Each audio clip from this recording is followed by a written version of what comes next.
स्वागत है आप सभी का सी न्यूज भारत में और मैं हूं आपके साथ ज्योति श्रीवास्तव। वक्त हो चुका है महाराष्ट्र बुलेटिन का। महाराष्ट्र बुलेटिन में बात करेंगे डोंबिवली की, जहां हॉली एंजल स्कूल का 21वें वर्ष भी कक्षा 10वीं का सीबीएसई बोर्ड का परिणाम 100% रहा। साथ ही बात करेंगे संभाजी नगर की, जहां जीएमसीसी कंपनी के कुप्रबंधन के मामले में बागुड़े के सरपंच दत्ता दिवते ने चेतावनी दी है। ऐसी तमाम खबरों पर विस्तार से होगी चर्चा। भारतीय जनता पार्टी के नूतन जिलाध्यक्ष और नूतन तालुकाध्यक्ष रामकृष्ण खलाने का चयन किया गया है। उनको पुष्प गुच्छ देकर सम्मानित किया गया तथा उनके उज्जवल भविष्य की कामना की गई। इस अवसर पर पूर्व रक्षा बंधन सांसद सुभाष भामरे, राजवर्धन कदम बंदे, प्रतिभा चौधरी, कई पदाधिकारी व कार्यकर्ता उपस्थित थे। सर्वप्रथम मी प्रदेश भारतीय जनता पार्टीचा आभारी आहे। त्यांनी माझ्यावर धुळे ग्रामीण भारतीय जनता पार्टीच्या जिल्हाध्यक्ष पदाची जबाबदारी सोपवल्याबद्दल मनपूर्वक मी प्रदेशाचे आभारी आहे। आमचे प्रदेशाध्यक्ष माननीय श्री बावनकुळे साहेब, त्याचप्रमाणे प्रदेश कार्याध्यक्ष रवींद्र चव्हाण साहेब, मुख्यमंत्री देवेंद्रजी फडणवीस साहेब, धुळे जिल्ह्याचे पालकमंत्री जयकुमार रावळ साहेब, अमरीश पटेल साहेब, माजी संरक्षण मंत्री डॉक्टर सुभाषबाबू भामरे साहेब, रवीजी अनासपुरे व विजय भाऊ चौधरी साहेब, प्रदेश सरचिटणीस व प्रदेशाचे पदाधिकारी यांनी सर्वांमते निर्णय घेऊन मी गेल्या 35 वर्षापासून भारतीय जनता पार्टीचं काम करत आहे। प्रामाणिक व निष्ठेने काम करत असल्यामुळे व 4 वेळा जिल्हा परिषदला मी निवडून आले असल्यामुळे प्रदेश भारतीय जनता पार्टीने माझ्यावर जिल्हाध्यक्ष पदाची जबाबदारी सोपवली, त्याबद्दल मी मनपूर्वक आभार मानतो। येत्या स्थानिक स्वराज्य संस्थेच्या निवडणुका जिल्हा परिषद पंचायत समितीत 100% जागा या भारतीय जनता पार्टीच्या निवडून येतील व धुळे जिल्हा परिषदवर व पंचायत समितीवर भारतीय जनता पार्टीचा झेंडा सर्व कार्यकर्त्यांच्या सहकार्याने फडकेल याची मला खात्री आहे। तसेच दोंडाच्या शिरपूर, शिंदखेडा, साक्री नगरपालिकेवर सुद्धा पिंपळनेर भारतीय जनता पार्टीचा झेंडा हा फडकेल याची मला खात्री आहे। त्यासाठी आम्ही सर्वजण दिवस रात्र काम करू व भारतीय जनता पार्टी माननीय पंतप्रधान नरेंद्र मोदी साहेबांच्या, माननीय अमित शाह व नड्डा साहेबांच्या नेतृत्वाखाली कशी जास्तीत जास्त चांगल्या प्रकारे वाटचाल करेल यासाठी आम्ही सर्वच जण प्रयत्नशील राहू। मी सर्व कार्यकर्त्यांचेही आभार मानतो की त्यांनी जे प्रेम दिलं त्याचमुळे आज जिल्हाध्यक्ष पदाची जबाबदारी माझ्यावर आली आहे। धन्यवाद। जय हिंद, जय महाराष्ट्र। धुले से सी न्यूज संवाददाता नीलेश परदेशी की रिपोर्ट। खबर डोंबिवली से है, जहां हॉली एंजल स्कूल ने लगातार 21वें वर्ष कक्षा 10वीं की सीबीएसई बोर्ड परीक्षा में 100% परिणाम हासिल किया है। कुल 164 विद्यार्थियों में से लगभग 30% से 90% से अधिक अंक प्राप्त किए तथा 10वीं में श्रेयस गावस 98.20%, सिद्धि चौधरी 97.20%, युविका सामंत 97.20%, पार्थ कदम 96.80% लाकर ये गौरव हासिल किया है। इससे संस्था की शैक्षणिक गुणवत्ता, मूल्य आधारित शिक्षा प्रणाली और विद्यार्थियों के सर्वांगीण विकास के प्रति प्रतिबद्धता स्पष्ट होती है। इस निरंतर शैक्षणिक सफलता के पीछे संस्थापक और संचालक डॉक्टर ओमेन डेविड का दूरदर्शी नेतृत्व तथा शिक्षक वर्ग और विद्यार्थियों की मेहनत, निष्ठा और समर्पण है।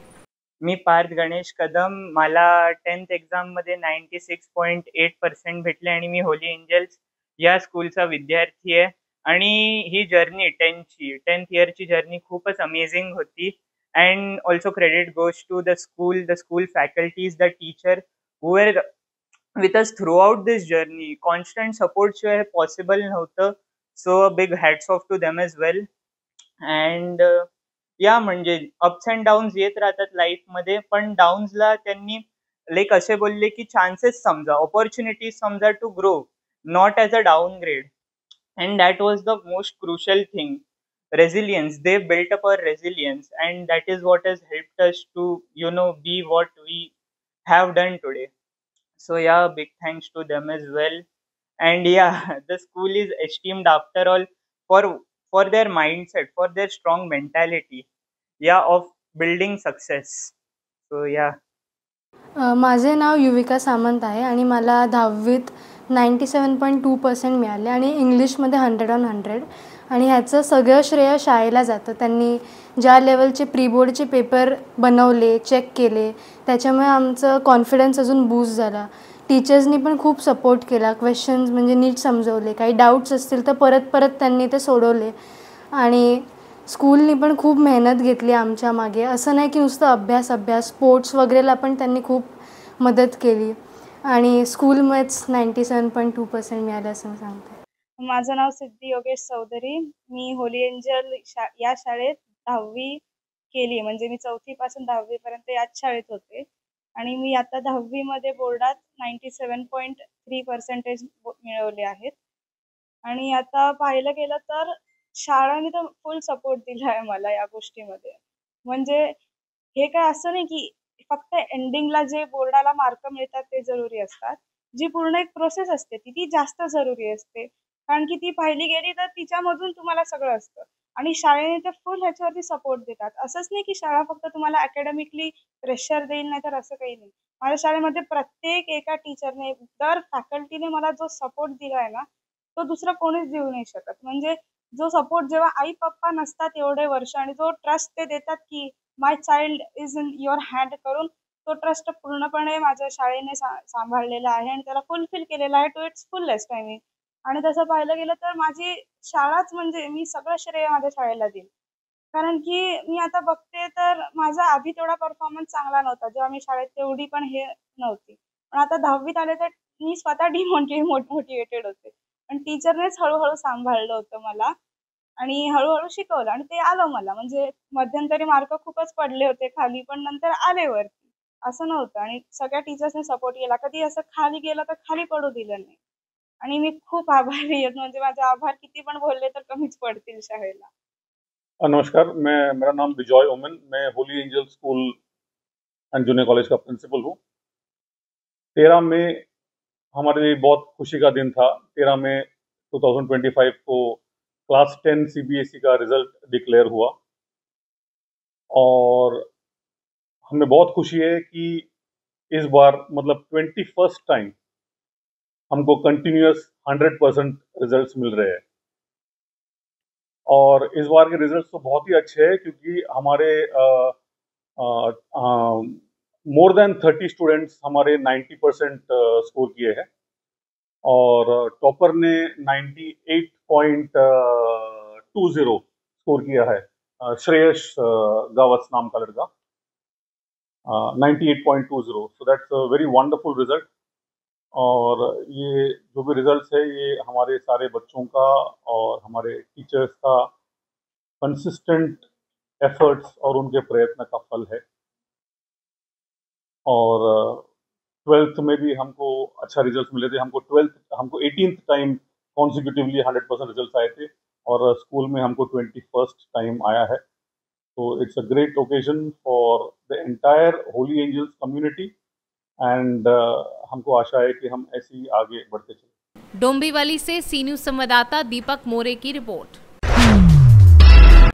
कामगार नगर सातपुर क्षेत्र के सूरज काशीनाथ घोरपड़े का शव विल्होली जैन मंदिर क्षेत्र में मिला. अवैध संबंध से उसकी हत्या शशि गांगुड़ ने की. बता दें कि सूरज घोरपड़े सोमवार 12 मई को दोपहर 12 बजे अपने घर से ये कहकर निकले थे कि विल्होली क्षेत्र जा रहे हैं. जब वह रात भर घर नहीं लौटा तो उसके परिवार ने सातपुर पुलिस थाने में गुमशुदगी की शिकायत दर्ज कराई. सूरज का शव जैन मंदिर के सामने पहाड़ी पर मिला. सूरज के सिर में गंभीर चोट आई है और घटना की सूचना मिलने पर नासिक तालुका पुलिस थाने के अधिकारी और कर्मचारी घटना स्थल पर पहुंचे. पंचनामा कार्यवाही के बाद शव को पोस्टमार्टम के लिए जिला सरकारी अस्पताल ले जाया गया. परिजनों ने इस मामले में हत्यारोप कार्यवाही की मांग की है. माझ्या प्रशासनाने सूरज काशीनाथ घोरपडे हे कालपासून बेपत्ता होते. त्याच्यानंतर आम्ही पोलीस स्टेशनला कंप्लेंट केली होती, पण त्यांनी सांगितलं 24 घंट्याच्या नंतर प्रशासनाचा नंतर फोन आला सकाळी का आप येलोळीला जैन मंदिर पशी अशी बॉडी ते होईल तर आम्हाला त्या संदर्भात न्याय मिळावा। नासिक से सीनू संवाददाता प्रकाश खैरे की रिपोर्ट। खबर संभाजी नगर से है, जहां अहिल्या नगर जिले के सुपा में जीएमसीसी कंपनी के कुप्रबंधन के मामले में वागुंडे के सरपंच दत्ता दिवते ने चेतावनी दी है कि कुछ ही दिनों में ये कंपनी अपना कारोबार बंद कर देगी। हमने कंपनी के सामने भूख हड़ताल शुरू कर दी है। अगर वे हमारी शर्तें नहीं मानते हैं तो वे इस कंपनी से कालाबाजारी करने वाले बन जाएंगे। उन्होंने बताया कि प्राथमिकता बाहर के गांव के लोगों को दी जाती है। हमने बार बार इस कंपनी को सूचित किया है, लेकिन कंपनी ने कोई संज्ञान नहीं लिया है। आज कंपनी के सामने भूख हड़ताल करने का समय आ गया है। जब तक हमें न्याय नहीं मिल जाता, हम कंपनी के गेट से नहीं उठेंगे। नाव सांगा। दत्तात्रय शिवाजी दिवटे। गेल्या 2-3 वर्षापासून आमच्या वागुंडे बुद्रुक गावामध्ये जीएमसीसी कंपनी या ठिकाणी आहे। तर त्या संदर्भात आम्ही वेळोवेळी कामासंदर्भात पाठपुरावा केला असता आम्हाला कायमस्वरूपी कंपनी व्यवस्थापनाकडून डावललं गेलं। आम्ही लीगली पद्धतीने ज्या कंपनीच्या रूल आणि रेग्युलेशन आहे त्यानुसार आम्ही कंपनीत सर्व गोष्टींची पूर्तता केली। त्याबद्दल त्या सर्व गोष्टींचे मेल आमच्याकडं आहे, त्याचे पुरावे सर्व आमच्याकडे आहेत। त्यानंतर त्या गोष्टीतून आम्हाला मेल झाल्यानंतर काही गोष्टी आम्हाला काही रिझल्ट दिला, कंपनीने त्या कामासंदर्भात काही रिझल्ट दिला नाही। त्यावर आम्ही 14/12 रोजी कंपनीला एक लेटर दिला, पत्र दिला।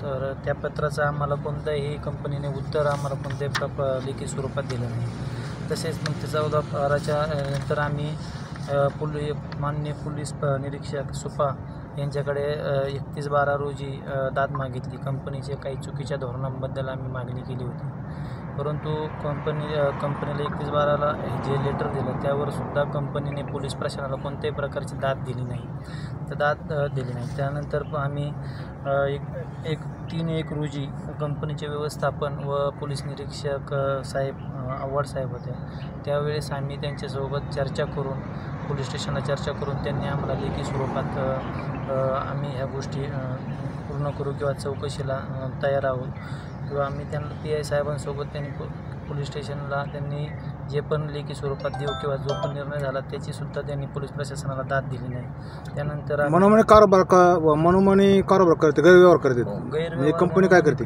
मनोमनी कारभार गैरव्यवहार करते म्हणजे थोडक्यात की त्यांना जे वाटेल ज्यांना जे पाहिजे त्यावेळेस रूल लावतात, एखाद्या कामासंदर्भात रूल लावणार, त्यांना पाहिजे त्यावेळेस त्या कामाचे रूल नाही लावणार किंवा मनोमानी कारभार करणार। आता सपोज एखादा प्लॅन्ट हेडसारखा माणूस आहे इथं काम करतो, 1 डेमध्ये चायनीज मॅनेजमेंट जे आहे ते स्वतःची चायनीज पॉलिसी इथं लागू राहिली। भारतीयांना इथं अधिकारच राहिले नाही। आज 30-40% आपले भारतीय लोक इथं परमनंट आहेत, त्यांना इथं लोकांना एक शाश्वत नाही।